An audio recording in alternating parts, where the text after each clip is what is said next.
evening, we had today a video conference with the head of state and the head of government and with the president of the Eurogroup and the president of the European Central Bank. We affirmed the need to work together and to do everything necessary to tackle the crisis and its consequences. On the four priorities identified, the first, limiting the spread of the virus, we endorsed the guidelines proposed by the Commission on border management. We need to ensure passage of medicines, foodstuffs and goods, and our citizens must be able to travel to their home countries. Adequate solutions for cross-border workers will be found. To limit the spread of the virus globally, we agreed to reinforce our external borders by applying a coordinated temporary restriction of non-essential travel to the EU for a period of 30 days, based on the approach proposed by the Commission. The second item, providing medical equipment. We welcomed the decision taken by the Commission to adopt a prior authorization for export of medical equipment, and we supported the Commission effort to engage with the industry, to run joint public procurements, and to purchase of protective equipment through the civil protection framework. This second item is very essential. We need to make important progress in the next days and in the next weeks on this important topic.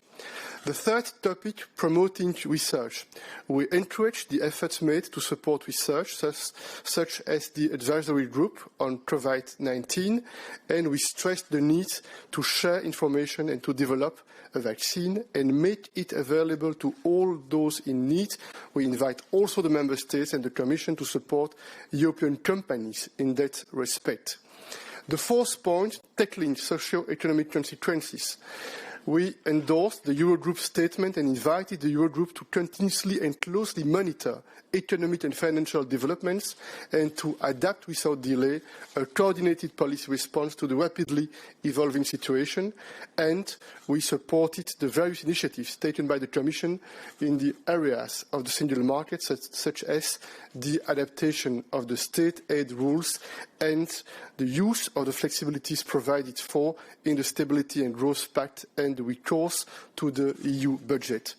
The Union and its Member States will do whatever it takes to address the current challenges, to restore confidence and to support a rapid recovery for the sake of our citizens. The fifth point is also very important, and that's why the High Representative was also present and active in this for this conference, video conference. We committed to coordinate among our embassies and the EU delegations in third countries, and the High Representative and the European External Action Service will support in this regard. We will jointly arrange repatriation of EU citizens where necessary and possible and make use of the Union Civil Protection Mechanism. Additionally, EU funding for such joint operations will be mobilized. Je voudrais aussi ajouter que nous avons convenu que nous nous retrouverons à nouveau la semaine prochaine dans le cadre d'une vidéoconférence. Cela signifie que le Conseil européen qui devait se tenir physiquement à Bruxelles jeudi et vendredi n'aura pas lieu, mais qu'il y aura bien à nouveau la semaine prochaine une vidéoconférence entre les chefs d'État et les chefs de gouvernement. Je voudrais vous indiquer, après ces pratiquement 3 heures de vidéoconférence, que le message que nous donnons est le suivant. Nous sommes en rang serré. Nous nous serrons les coudes, nous faisons face à une crise qui est sérieuse, qui est grave, exceptionnelle par sa nature et par son ampleur. Et le message que nous adressons, dans le cadre du travail très intense qui a été mené avec les États membres, avec la Commission européenne tout au long des derniers jours, c'est que nous avançons ensemble. Nous voulons progresser ensemble, relever ensemble les mêmes objectifs. Il s'agit de faire reculer cette menace, de faire en sorte que l'on ralentisse autant qu'il est possible la propagation du virus. C'est la raison pour laquelle la plupart des États membres, tous les États membres même, ont pris des mesures très fortes afin de réduire les déplacements, de faire reculer cette contamination et cette contagion et surtout de soutenir nos services de santé, les travailleurs qui sont actifs dans le domaine de la santé. Et je voudrais vraiment dire que la première priorité essentielle, qui traduit bien les valeurs européennes, c'est d'être mobilisés pour la santé de nos concitoyens. Et nous serons aussi mobilisés, très déterminés s'agissant des conséquences économiques et sociales. Mais la mobilisation, elle est tout entière tournée dans les jours qui viennent sur cette question de la santé. Et nous allons continuer à travailler sur les différents aspects, y compris sur les conséquences économiques et par conséquent sociales. Thank you, Charles. It was indeed very good to see how the member states strongly endorsed the package we have brought forward over the last days. It's the package on borders, the package on the economy, on the joint public procurement we have, and of course including the research part. So it was good to see that it was full approval on the side of the member states. To go into a few of these topics more deeply, indeed, one of the first topics was the implementation of the temporary entry restrictions on the external borders. So we got a lot of support by the member states. It's up to them now to implement. They said they will immediately do that. This is good.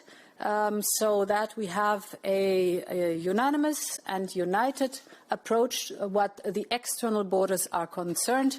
There was a lot of approval what our proposal is concerned. A big topic today were, of course, also the internal borders and consequently the blockages there. And here it is absolutely crucial that we unblock the situation because we know that too many people are stranded within the European Union and have a problem to go back home. They have to be supported to go back home. And, of course, we have a lot of traffic jam of lorries transporting goods. The flow of goods has to be swift. We need these goods for the functioning of the internal market. And, therefore, there was a broad welcome concerning the guidelines we issued yesterday, that were discussed yesterday in the Council of the Ministers of Internal Affairs. So big approval for the so-called green lanes, fast-track lanes, mainly for the flow of goods. But we have also to make sure that the commuters can go back and forth where they live or where they work. There was an impressive example from Luxembourg, who the Prime Minister of Luxembourg said very clearly that's for Luxembourg essential, that they have the commuters coming back and forth because the majority of the health workers in the hospitals are living either in France or in Germany and have to commute swiftly, and it cannot take them hours to go to work or back home. So it's important that we fix that situation here. Same goes for the lorries. My commissioners are in constant contact with the respective ministers of the different member states that we solve that now. We have the guidelines. There was approval for the guidelines, and they have to be implemented now. One point that was very positive, we had been asked to set up a group of experts, virologists or epidemiologists, to give us advice, and we had the first meetings, and it was good to see that they fully approve in their recommendation what the measures for the term is social distancing is concerned. So it's absolutely correct on this evidence-based and scientific-based approach to have these measures to slow down the spread of the virus, to make sure that we have no public gatherings, that universities and schools are closed, that entertainment places are closed, because we want people, in this case, not to have contact with each other so that we can reduce the speed of the spread of the virus and therefore reduce the pressure on the health sector and the patients that have to be treated. We launched today public procurement for gloves and masks, and yesterday for respiratory ventilators. 24 member states are participating. That is good. The companies have now 6 days to tender, and then the member state can immediately sign up the contract the day after the tender is closed within the next 6 days. We are working also with the industry throughout Europe to ramp up the production of these scarce goods, so concerning the personal protective equipment, but also the ventilators that are desperately needed. And finally, on Friday, indeed, we launched a strong economic package. This too was unanimously endorsed by the member states. Friday feels already quite a while ago because since Friday we see that things have gotten even more serious. The situation has worsened. The economic situation is extremely serious, and therefore all the measures that have been taken on the health side, which are correct to contain the virus, we see that they have a huge impact on our economy. This is an external shock, and it hits the whole world. We have never had that before. The enemy is a virus, and now we have to do our utmost to protect our people and to protect our economies. Since last Friday, we are working on all fronts to deliver on the ground. First, we are right now finalizing the new temporary framework for state aid that will provide very high flexibility to member states to support, for example, their companies. Second, it was good to see that yesterday the Eurogroup welcomed our readiness to activate the general escape clause. We are working on it and will come forward with a proposal to the Council in the next days. And let me stress once more, we are ready to do everything that is required. We will not hesitate to take additional measures as the situation evolves. Thank you. We'll take a couple of questions in the room, and we've received a lot of questions, of course, virtually. But first, yes, Politico. We'll take a question from you. Sarah Wheaton with Politico. President von der Leyen, today you posted a video on Twitter talking about aid to a company working on a vaccine for coronavirus. And you said, I hope that with the support we can have a vaccine on the market perhaps before autumn. Regulators and public health experts in both the U.S. and Europe have consistently said it will take at least a year to a year and a half to have a widely available vaccine, and that's even speeding up the normal regulatory process. So what makes you think there's a possibility that we would have a vaccine by autumn? And is there a responsibility for Commission officials like yourself to maintain realistic expectations in the public? Yes, the fact that other countries tried to buy that company show that they are the front runner in the research, highly acknowledged, and they are working on a pattern that has already been approved and gone through specific processes that are necessary. So they are highly specialized in this field, and it's their prediction that they might be able towards fall to have the possibility to have a vaccine that is fighting coronavirus. It was very important for us. It's a European company. We wanted to keep it in Europe. It wanted to stay in Europe. It was very important to give it the necessary funding, and that has happened yesterday when we had this conversation. With all due respect, I asked them, and they said that they acknowledge the process usually takes years. It would be up to regulators to speed it up. Have you gotten any guarantees from regulators? Can you give us any specific information about what is leading you to make a prediction that differs from regulators? Yes, I think as we are in a severe crisis, we all see that we are able to speed up any of the processes that are slow normally and take a lot of time and are very bureaucratic. We all know it goes for the public procurement, for example, right now too. We have processes that normally are slow, are difficult, but we have the means to speed them up. And here too, I think if we focus on the essential, we're talking about a crisis that will not only affect heavily the European Union, but we know it will spread throughout the world. And just imagine that it goes into other regions of this world, what it means to have a potential vaccine. So this is of utmost importance for us. Yes, next question.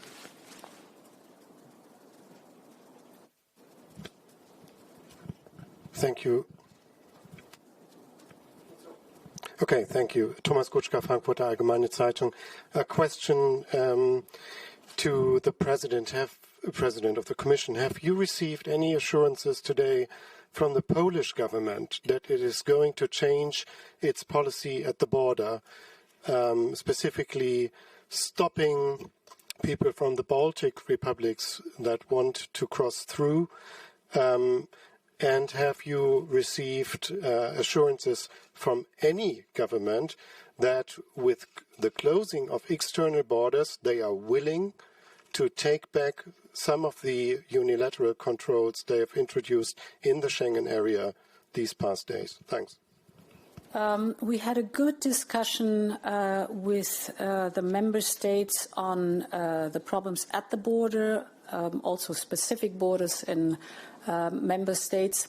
It was good to hear that I had several phone calls with the Polish Prime Minister, and it was good to hear that he said to the member states that they are working at the moment being, first of all, on the fast track, on the green lanes, and to make sure that there is a corridor that is important for the lorries, and that they are working hard also on giving assistance to the people that are stranded on the German side, for example, people coming from Estonia or Latvia or Lithuania, so that they can go through in a corridor through Poland. So it is absolutely necessary that something happens, but I'm positive that there will be a movement and a positive change over the next days. I have a question. And yeah, this. Any reassurances that countries are willing to lift controls? Yes, I think it is important now to implement the regime on the external border. I told you, and you said it too, that we have an intensive discussion about the internal border measures that are hampering not only the single market and our economy, but also difficult for the labor market, for example, with those who are commuters. And we have published the guidelines. The guidelines got a lot of backing, so I think the first step will be that we ease the tension in those regions where internal borders have been, border measurements have been put up in general, so that they are more flexible and they are more targeted on leaving the way to the flow of goods and those people who have to cross the border urgently. But I think it will take quite a while still till we reach the lifting of the internal border. It was an intensive discussion. I think it was clear at the end of the discussion that we have to be very careful with our single market, and this is the most in the economy. It's the most precious instrument we do have. So it's of utmost importance that we keep it going and keep it up, because it is of essential importance, mainly being in such a crisis as we are right now. J'ai quelques questions aussi en français. D'abord, peut-être pour le président du Conseil de AFP. Pouvez-vous confirmer que le sommet de la semaine prochaine se tiendra par vidéoconférence? Est-ce un format qui permet réellement de prendre des décisions et est-ce tenable? C'est la deuxième vidéoconférence que nous avons avec les chefs d'État et de gouvernement. Ça nous a permis la semaine passée de prendre des orientations très fortes et très claires qui ont donné l'occasion dans les jours qui ont suivi de travailler sur des mesures très précises et concrètes. On vient d'en parler maintenant et je confirme que la semaine prochaine, nous aurons à nouveau un sommet par vidéoconférence. I have a question from the New York Times as well, from Martina Steves, President of the Council and to the President of the Commission. Can you clarify which countries agreed to go ahead with the border measures? Namely, was it the 27 minus Ireland plus non-EU Schengen? I take that one. So we got a lot of approval of member states. Actually, it was none of them who was negative on this proposal, but we know that at the moment being the UK is not planning on implementing external border restrictions. As far as I understand today, they advised their people not to travel abroad. This is, as far as I got from the news, the state of play in the UK at the moment being. And of course, this goes then for Ireland too, because we have a common travel zone. Important is that the UK citizens are EU citizens. So I think we still have to repeat that because we are in the transition phases. So for the UK citizens and, of course, Northern Ireland, things stay as they are. I have one last question from a lot of news outlets. Quand l'interdiction d'entrer dans l'Union européenne prend-elle effet? Le plus rapidement possible. Nous avons encouragé les États membres aujourd'hui qui ont tous soutenu cette proposition de prendre des mesures restrictives s'agissant des frontières extérieures de l'Union européenne pour les voyages non essentiels. Et les pays européens vont maintenant mettre en œuvre, puisqu'ils doivent mettre en œuvre les propositions qui ont été faites par la Commission sur ce sujet. Thank you very much. Merci.